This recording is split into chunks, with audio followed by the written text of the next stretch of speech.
After many of you being here last night, we just wanted to see if you could meet your son's schedules. But we are grateful for your being here. This ceremony has two origins. First, the patches that they're going to receive are something that we have given the seniors at graduation for a number of years. And 4 years ago, we had the thought that giving them the patch in the 9th grade so that they could wear it and we could make some ceremonial meaning out of it was better than just letting them have it for one moment at graduation.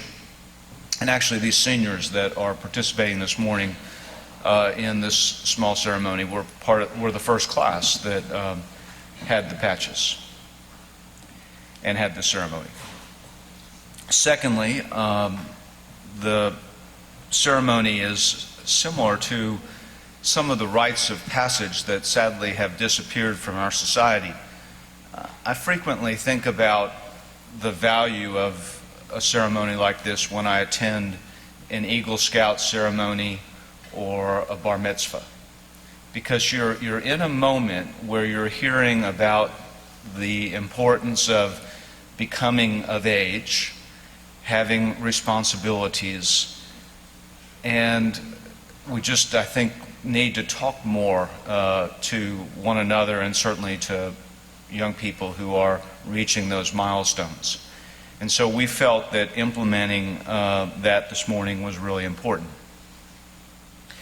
And lastly, I thought I'd generally say that it's really important, we think, for the school to challenge the 9th graders and to challenge you to be much more open to opportunities. And to illustrate that for you, this past year I talked 2 rising 10th graders, or last spring, into going to South Africa to a leadership program. And I was a little hesitant to do it because the program was geared for a little older students, but I knew that I had seen too many students reach their junior or senior year and not really they had not experienced the kind of growth and openness and opportunity that I wanted them to have, and it really made a difference for these 2 9th graders. So we want this ceremony to suggest to you on my left that you really have got to open up your mind and your actions to all sorts of opportunities. We want to see you have a greater intellectual hunger. We want you to build on some of the themes that we talk about yearly, like humility or empathy or gratitude. And we want you to be really good citizens. We need you. I mean, the school desperately needs people to be involved in all of its activities. I was writing a friend this morning who graduated a long time ago from MBA, and I was telling him I was really pleased that we've fielded this year the largest debate team in MBA's history. Simultaneously, we have some of the strongest athletic programs I've seen at MBA. It's interesting, it doesn't take away from the other programs when you push individuals to stretch themselves. We need you to be part of the international programs we've developed and all the opportunities that you are now becoming eligible for. This morning we're announcing on the website that we have 18 National Merit semifinalists, and we want you to achieve in those areas as well.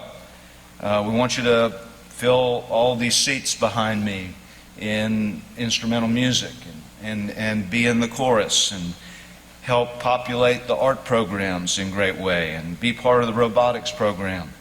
But you can't wait. You've got to start opening yourself up to those areas. So we're going to start now, or next will be a brief film. It's kind of an interesting clip that has taken on a new meaning. It's from the famous version of Harper Lee's To Kill a Mockingbird. Atticus Finch, featured in here, now has a sort of different perspective since they've come out with the earlier novel that she wrote this past summer. But I guess it just suggests that we're all human beings and none of us perhaps is perfect, but we want to strive for the qualities you'll see in this film. So Mark, if you'd please run that.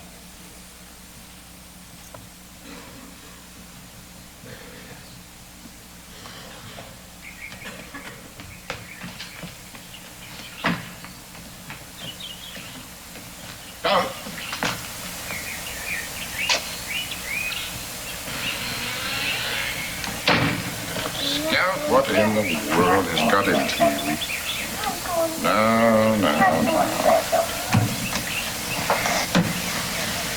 Not because I'm not going back to school anymore. Now, Scout, it's just the first day. I don't care. Everything went wrong. Teacher got mad as the devil at me and said you were teaching me to read all wrong and to stop it. And then acted like a fool and tried to give Walter Cunningham a quarter when everybody knows Cunninghams won't take nothing from nobody. Any fool could have told her that. Well, maybe she's just nervous. After all, it's her first day, too, teaching school and being new here. Oh, Attica. Now, wait a minute. I'm just learning a single trick, Scout. You get along a lot better with all kinds of folks. You never really understand a person until you consider things from his point of view. Sir? Till you climb inside of his skin, walk around in it.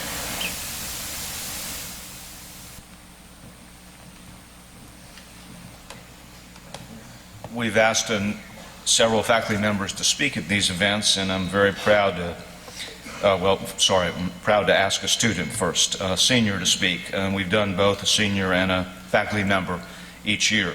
And so we asked Clark Allen to come up now and give a few reflections for the ninth grade. Please join me in welcoming Clark.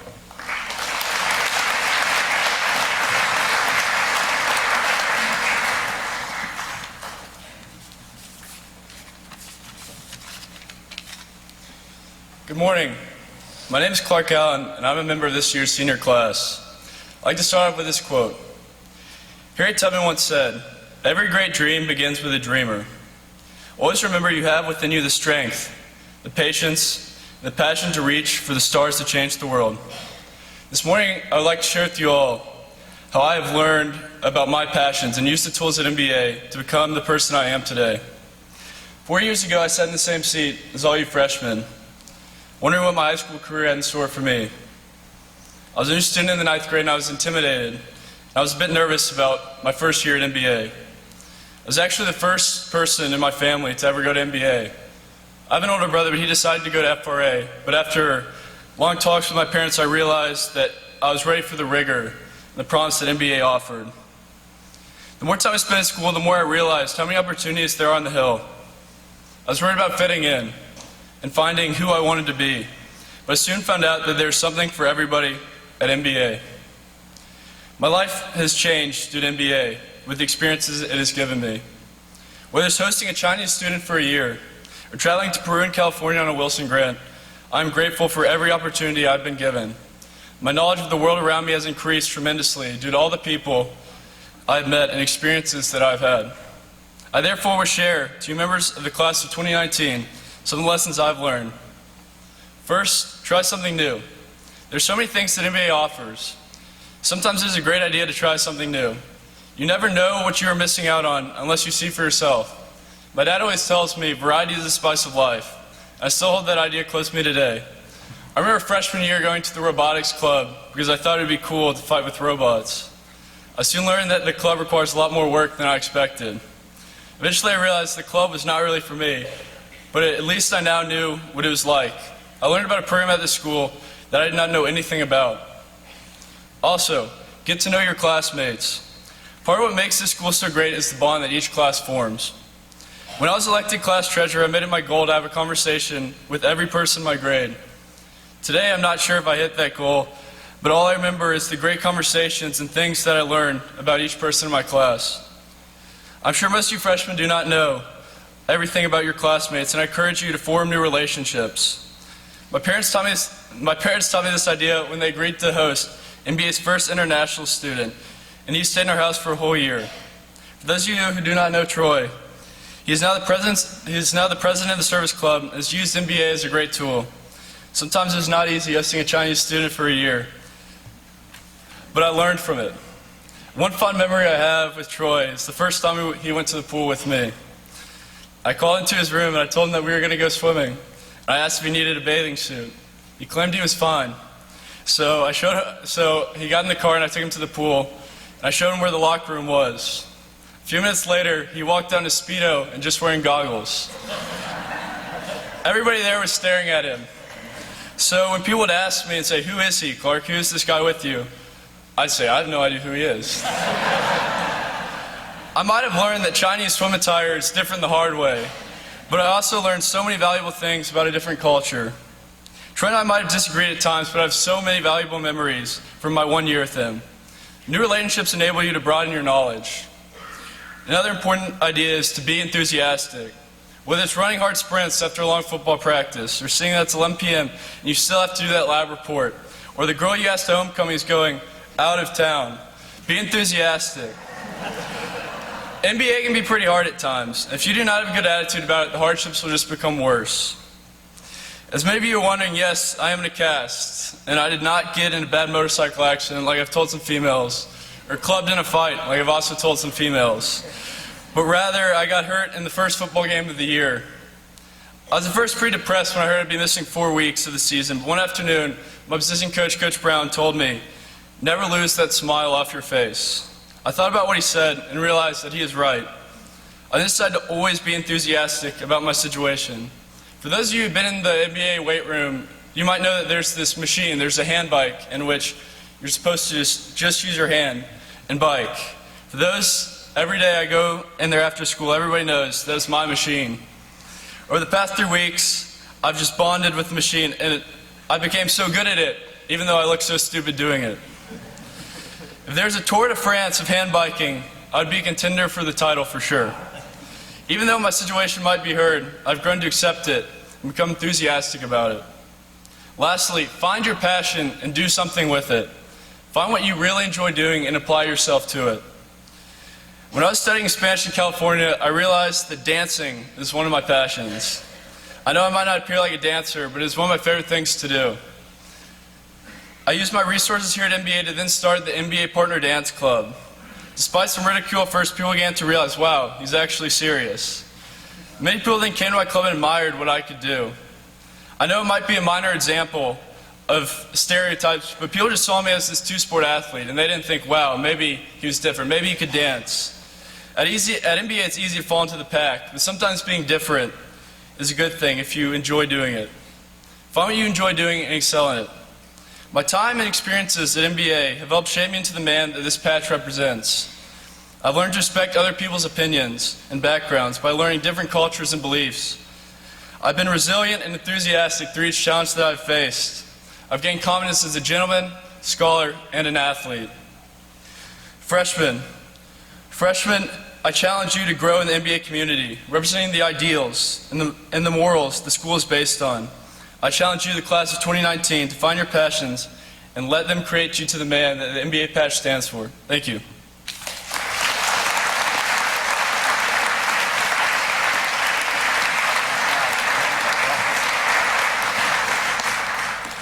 Thank you, Clark. And also, as I said, we have a faculty member, Dick Klausner, who graduated from NBA in 1973 and has been a wonderful both teacher and just human being and friend to so many people on this campus. Teaches ninth graders, and we're proud to introduce him to you as well. Dick, please join me in welcoming him.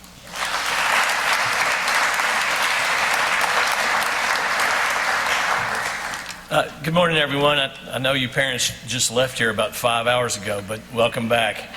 I'd like to welcome you. I'd also like to acknowledge an incredible group of human beings here, especially the seniors that are here today.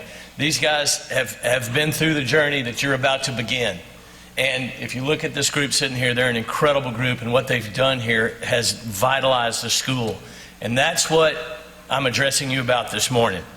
Okay, we're here to honor you guys. That's why we're here. But not for what you are today. We are honoring you for what you will be in 4 years. Today, we just opened the door for you. The application process here to get into NBA is actually quite grueling.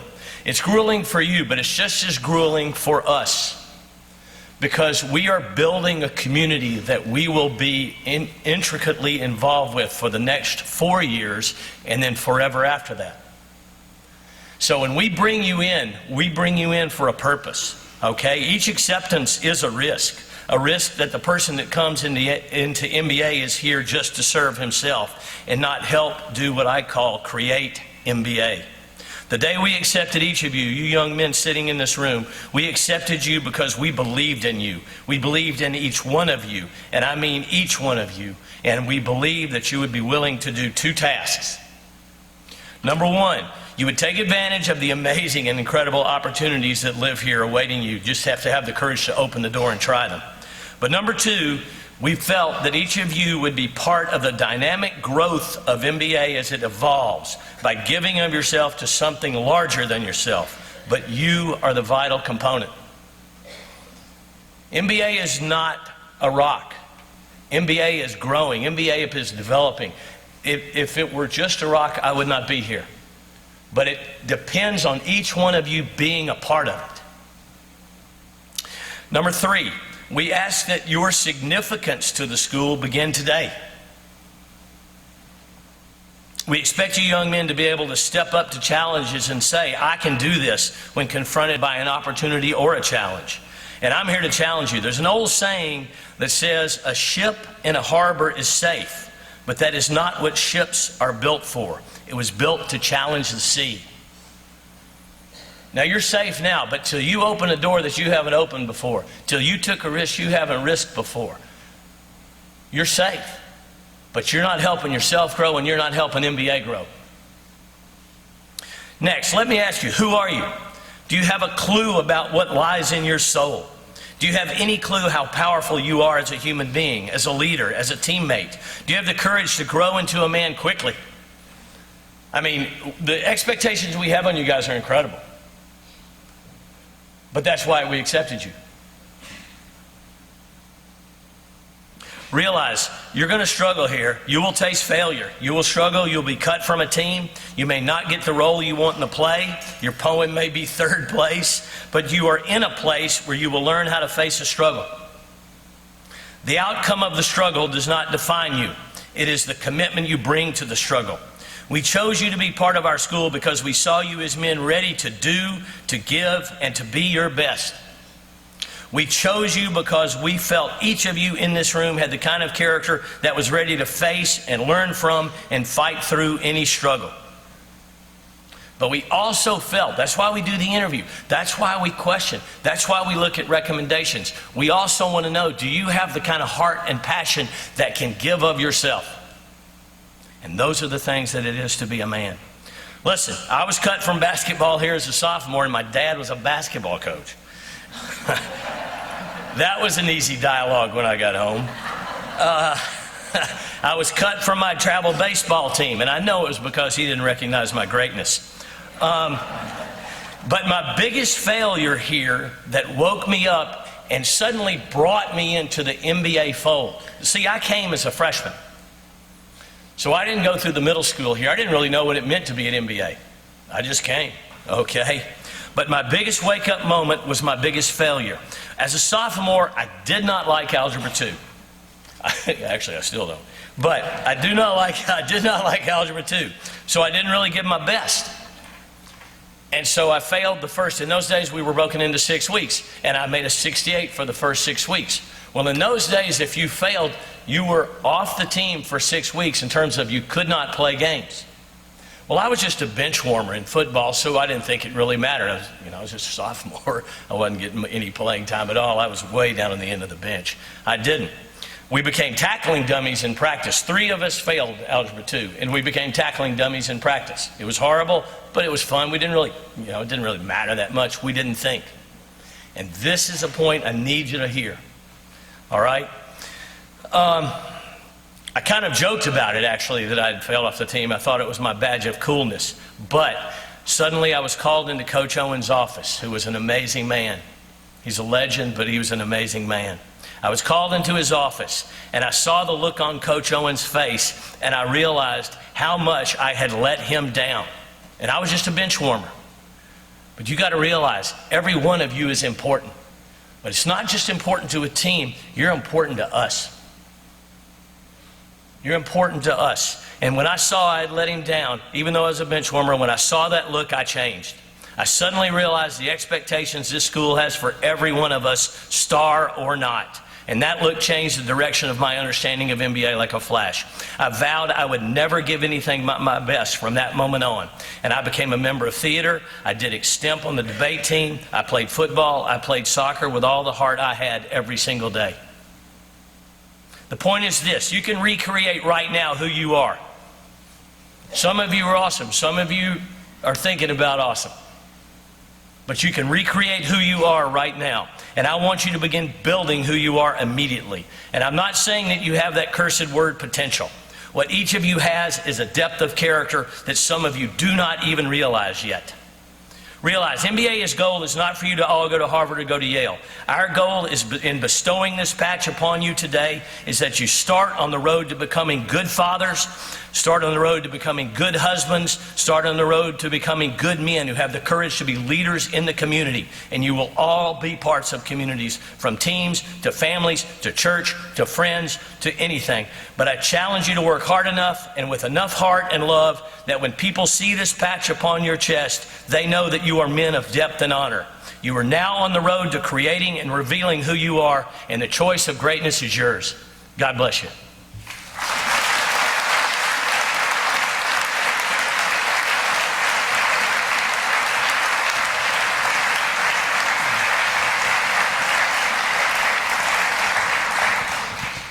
Thank you, Clark, Mr. Klausner, for your words of wisdom. And as you all have heard this morning, the ninth grade year is an important season in where a lot of the foundation of your life will be built. And so the patch you will receive in a moment is meant to symbolize the values and ideals of the school. We hope you will wear it with pride at any coat and tie occasion. Please read with me as I go through the charge that's in the letter that you received as you came in this morning.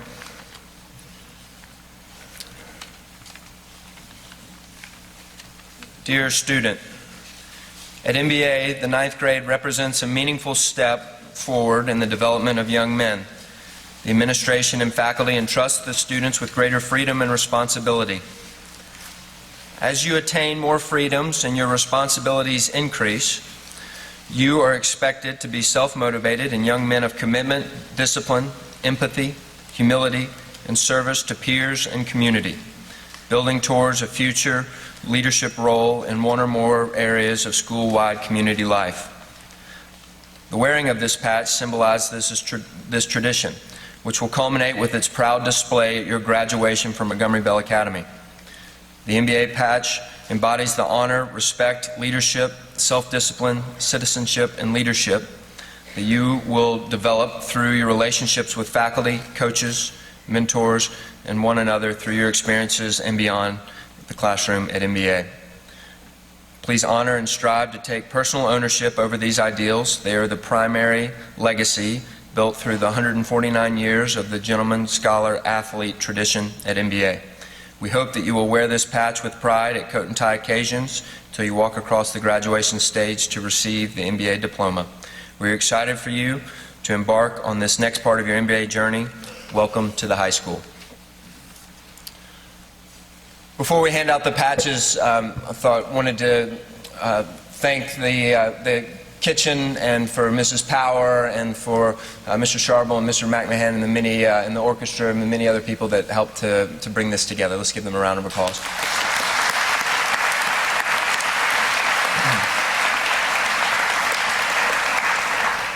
The orchestra is now going to play variations on a theme. The orchestra includes members of the ninth grade class, and so they'll be the first to come up and receive their patch if they'll just come right behind me. And then we're going to have the first row follow after them, and the seniors can go ahead and line up behind the table.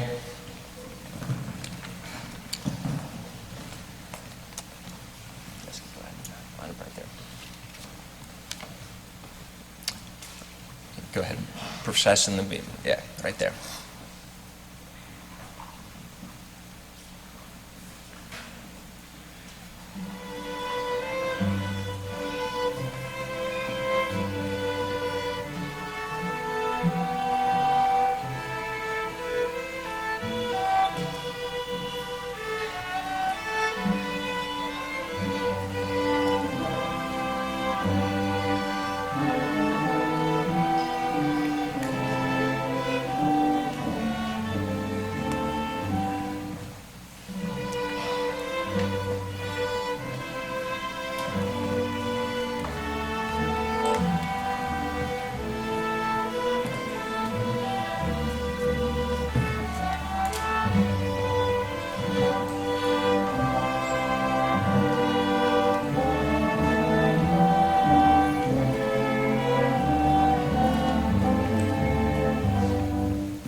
Congratulations.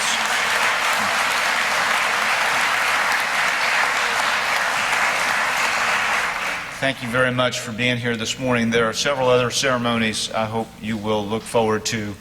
In the sophomore year, we have a service breakfast for the class, and in the junior year, we celebrate the juniors with a ring ceremony in December, and then the seniors have a whole host of events. So we've come to believe in the power, as I said at the beginning, of ceremonies and times to mark what we hope will be action and meaning and not just ceremony. So congratulations to all of you. I hope you have a great week, and thanks again for being here. Have a good day.